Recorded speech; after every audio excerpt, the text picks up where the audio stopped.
Hey guys, this is Anthony Morganti from OnlinePhotographyTraining.com. Welcome to my video series, Mastering Affinity Photo.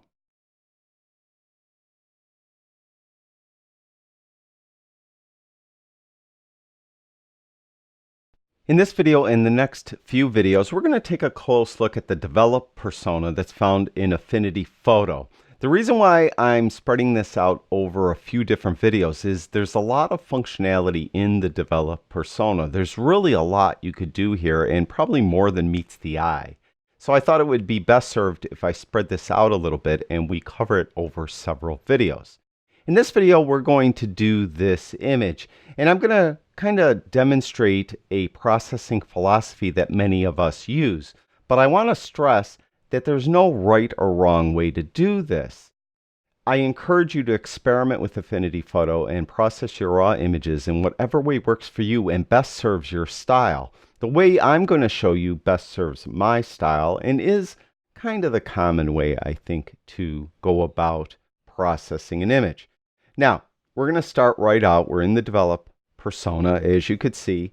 And over here at the right-hand panel, we have this exposure tab. We're going to start right there. And I mentioned that there's kind of a philosophy involved here, and that is many of us like to start out with an image that's as flat as possible.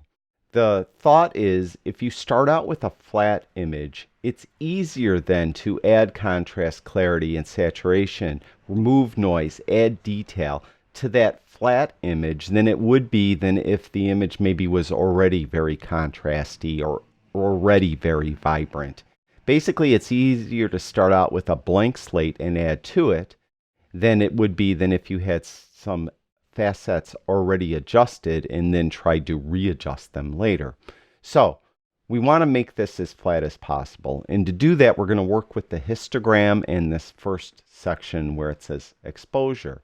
And those of you not familiar with a histogram, it's really a plot of all the tones in your image, with the darkest tones being plotted on the left-hand side and the brightest tones being plotted on the right.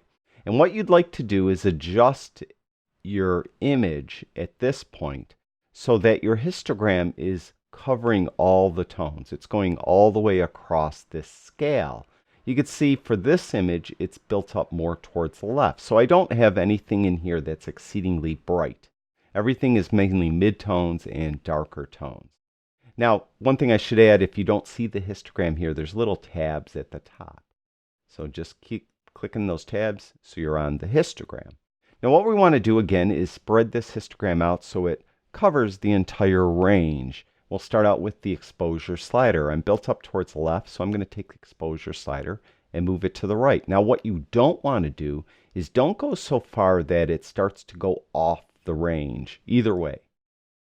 You want it to be just spread out as equidistant as possible. And you can see that now it's spread across the range and it's not really going off either side. Now don't worry about what your image looks like. Just what we're doing now, we're just making it as flat as possible. With the black point, you could use that to further kind of adjust this left-hand edge. If you find that it's still overlapping or falling off this left-hand edge, you can move the black point to the left to pull it away.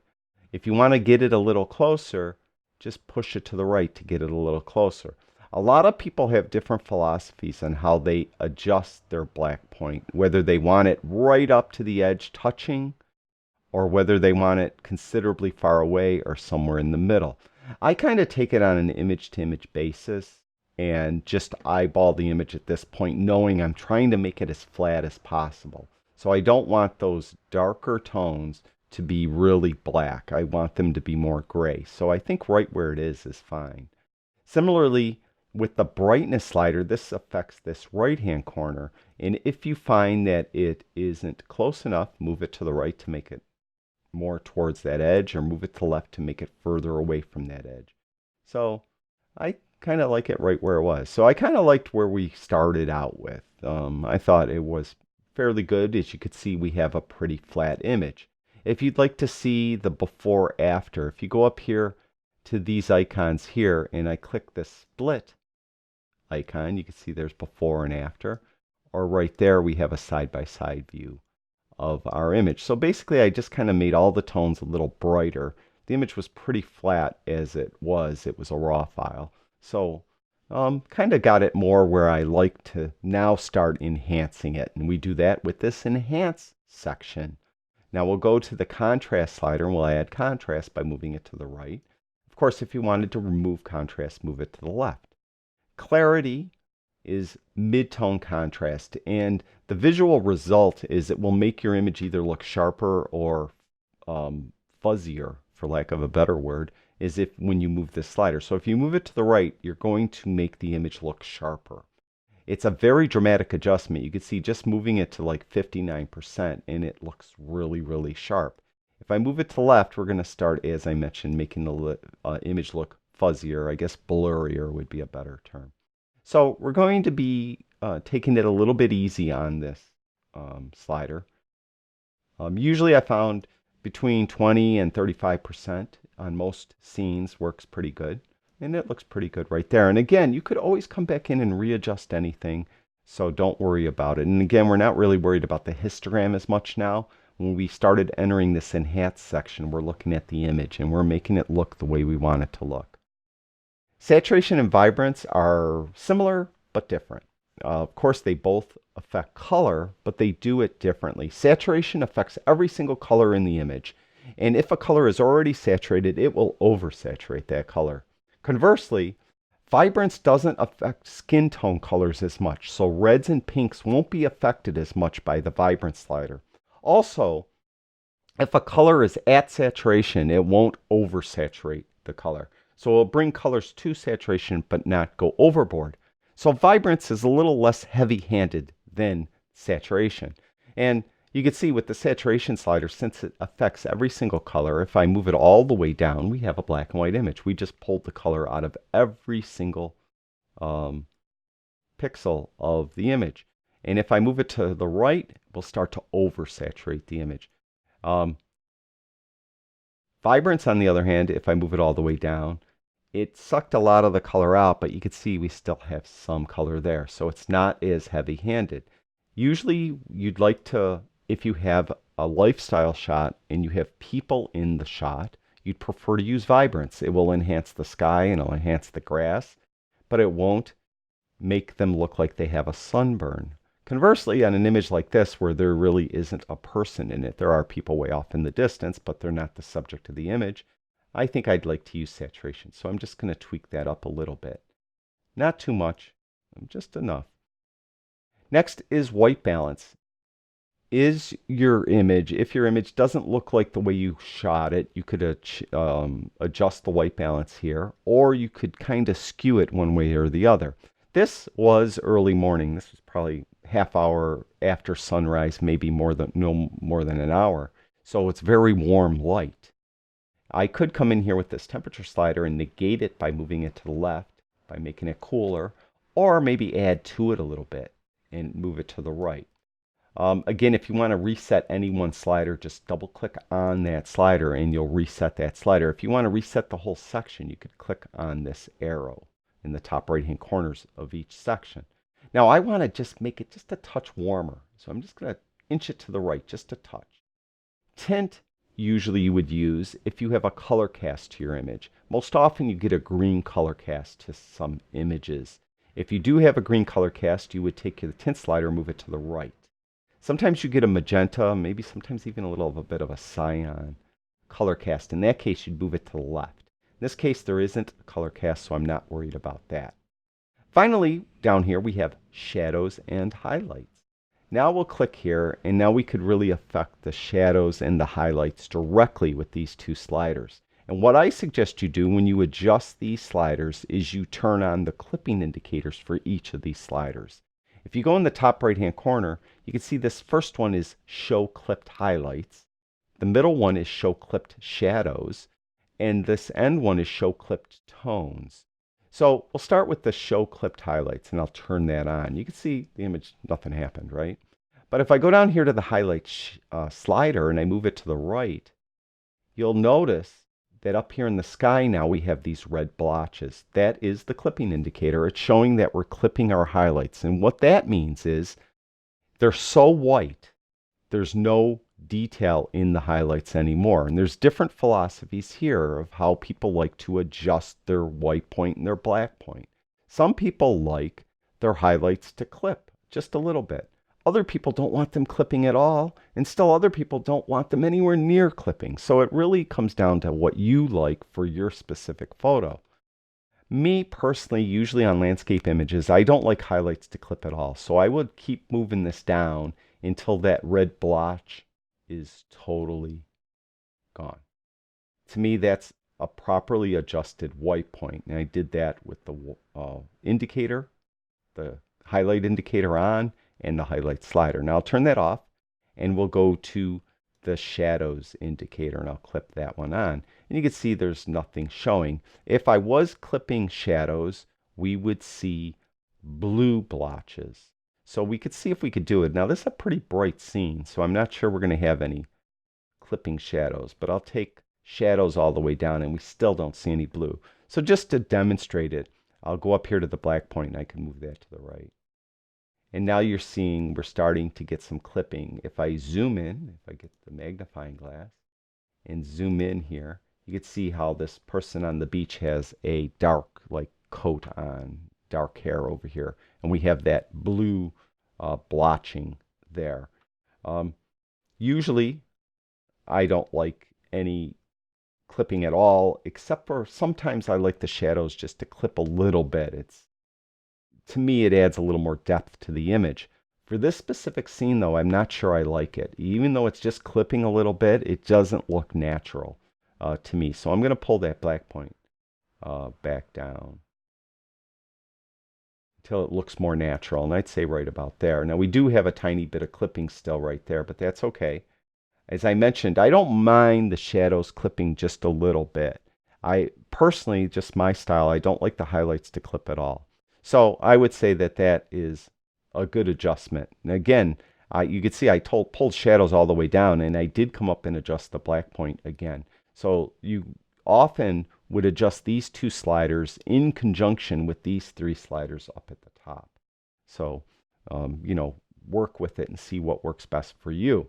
So we're getting somewhere. Let's look at before and after. There's our after and there's our before. So it looks much better, much more vibrant, and a little more lively. Now we'll go down to the lens corrections. Now I mentioned in the first video, and I was wrong, that Affinity Photo doesn't automatically do lens corrections. But what I found out, thanks to somebody, I forgot the person's name, I'm sorry, he mentioned in the comments that it does. And if you go up here to the Develop Assistant, this Assistant options right here, and you'll have the Develop Assistant, you could see that lens corrections, apply lens corrections. Make sure it says that. And then when you open a raw file in Affinity Photo, if raw lens corrections need to be applied, it will apply them. Now, mirrorless cameras, most mirrorless, you won't have to apply them. They're already built into the raw file or applied in the raw file. So you don't have to worry about it. And really, you don't have to worry about it here. Just open it up and hopefully it applied it. Now I did a follow-up video to that video where I demonstrate the lens corrections that are added in Affinity Photo and compared it to the same exact photo in Lightroom and on OnePhoto RAW. Because in those programs, at least it tells you that the lens correction was applied and what lens profile it used. Unfortunately, Affinity Photo doesn't tell you what lens profile it used, so you're not sure it's using the correct lens profile. So check out that follow-up video. I go into more depth there. Now, I do notice I still have my clipping indicator on for shadows, so I'm going to go back up here and click that off. And I didn't mention over here, clipping indicators for tones will show you if you're clipping any color, red, green, or blue, and you'll come up with these blotches here. Sometimes it's okay to clip a color. You just don't want to clip all three colors at once, because when you do, you're going to have either highlights clipping or shadows clipping. So Lens corrections. This is where you can manually come in and adjust anything you need to adjust. This distortion adjustment will remove any pincushion or barrel distortion your image might have. The horizontal adjustment kind of tilts your image left or right. It's kind of hard maybe to see in this image, but you could see how it kind of pulled this left side towards us and the right side it pushed away from us. Similarly, vertical will do that vertically, and you'd like to use this vertical slider if you have a cityscape with tall buildings. Often the tall buildings look like they're falling backwards off the screen. And if you do that, you would move this, if you have that, you would move this to the left.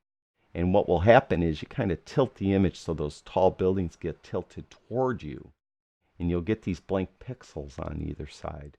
Then what you'll want to do is go to the scale slider and move the scale slider in. So you're kind of getting rid of those blank pixels. Now this image here, we don't have to worry about either of those things. The other is if you have a crooked picture, you could use this rotation slider for that. And we don't, so we won't. Chromatic aberration is a one-click fix. Just click that box and it will remove any chromatic aberration. Sometimes after you do that, though, you still have some color fringing. If you do, you could click here and you could then zoom in to wherever your color fringing is and then move these sliders to try to get rid of the actual color fringing. First you adjust it to the color you need it adjusted to, then move the radius, tolerance, and threshold sliders to eliminate that fringing. One thing to keep in mind, and it's opposite of what you might think. If you have very thick fringing, so you have fringing that's relatively thick, you're going to want to move threshold to the left. So it kind of works opposite of what you think. If you have very thin fringing, move threshold to the right. That's the only thing to keep in mind. You'll find you don't have to defringe too often. If you have a lens vignette, you would click here. Now hopefully the automatic lens corrections that were applied took care of all this already, so you don't have to worry about that. You also could add a post-crop vignette. If you go to the right, you're going to add a bright vignette. To the left, you're going to add a darker vignette. You could pull it away from the edges by moving it to the, or away from the middle, I'm sorry, by pushing this to the right. Have it more into the middle there, and then the hardness with that slider. I don't want to add a post-crop vignette to this image, at least not yet. Details. We have first sharpening. Now, the way you should sharpen an image in Affinity Photo is to zoom into a part of the image that you want to show detail. There's really not much in this image, but let's just say these buildings I want to show detail. What you would do is take them out all the way up. I know this sounds odd, but this is the way most of people do it in Affinity Photo, and it works well. Bring them out all the way up. Actually, nothing happened, right? Next, bring radius up. And you'll see as you bring radius up, you'll start seeing some sharpening really profoundly. So there's a kind of before, after. What you'd like to do is bring radius up so it's just over sharpened. Then take the amount slider and then pull that down. And you just find that you're going to have to pull amount down quite a bit to make it look decent. If you find you brought amount way down and you still really can't get it, then adjust radius again. So that looks like it's sharpened for this image. Now noise reduction, on the other hand, is a little more difficult with Affinity Photo. Often when you sharpen an image, you're sharpening parts of the image that don't need to be sharpened, so you're actually going to end up enhancing noise. And in case of landscape photos, that's often the sky. So you look at the sky and you can see that we have a lot of noise there. There's no way really to mask out the sharpening from the sky. What I found is that the luminance slider tends to overly soften the part you just sharpened. So luminance doesn't always work well, and especially if you click extreme, which kind of really is, really making it blurry, as you could see. Now, if you do, you could come in here with this detail slider and you can move that to the right. Hopefully it'll rescue some detail. What you'll find it normally is very, it doesn't do a lot, is what I'm trying to say. So what I found works best for this sky noise is to not use this luminance slider at all. What I found is the color slider. Click on extreme and move that to the right all the way. and it will soften or get rid of much of that noise that got added to the sky when you added detail with the radius and amount sliders. But it will not sacrifice the actual detail you added to the image. So that I found works best. If you want to come in with the luminance slider, I would bring your image over a part where you could still see detail, but still see the noise where you want the noise removed. Then come in and don't click on extreme and move that luminance slider to the right. If you see that it's starting, it got rid of the noise nicely, but it got rid of too much of the detail, then come in here with this detail slider and move that to the right. Also, you could adjust this contribution slider as well and see if that helps or hurts anything one way or the other, meaning helps you preserve the detail and helps you rid the image of noise, or vice versa. So that's those two adjustments. Next we have tones, and a lot of times people like to use the tone curve, and I'm going to have an episode where I talk about the tone curve, because this little thing, you could do so much with this, and a lot of people don't understand how it works, so it's underutilized by most people. So what we're going to do is zoom back out. And a lot of people like to just start out is to use it for contrast by adding an S curve. So they put a point right in the middle. You go down here in the shadows area and pull this down, and then go over here in the highlights area and push that up. You can see it kind of adds contrast to the image. It kind of adds a little pop to the image. Of course, we had the contrast slider, which was in the basic tab, but this kind of adds contrast in a different way. And again, I'll cover that in a future video. The black and white tab is if you want a black and white image. You would click there and you could see the image goes monochrome, and then you could affect the mix. So obviously there's blue in the sky, so if I want to make the sky darker, I would move this blue slider down.